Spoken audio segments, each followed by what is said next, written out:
Hi అండి, అందరికీ welcome to స్వరశృతి.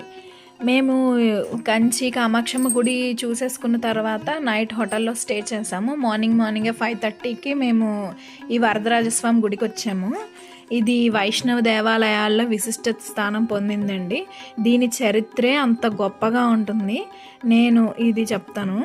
ఒకానొకప్పుడు బ్రహ్మదేవుడు కంచిలో ఒక మహాయజ్ఞం చేస్తాడట. ఆ యజ్ఞగుండంలో నుండి నారాయణుడు వరదరాజుగా ఉద్భవించి కాంచీపురంలో వెలిసాడని ఒక ప్రతీతి. ఒక సందర్భంలో భగవద్ రామానుజుల వారిని ఆయన స్నేహితులే కుట్ర చేసి చంపాలని చూస్తే ఈ వరదరాజస్వామి మారువేషంలో వచ్చి రక్షించాడని చెప్తారు అందరూ. ఈ వరదరాజస్వామి యజ్ఞగుండం నుంచి ఉద్భవించాడు కాబట్టి ఆయనకి తాపం ఎక్కువట. అందుకే వరదరాజస్వామి ప్రియభక్తుడైన తిరుకచ్చి నంబి ఆయనకు వింజామర సేవ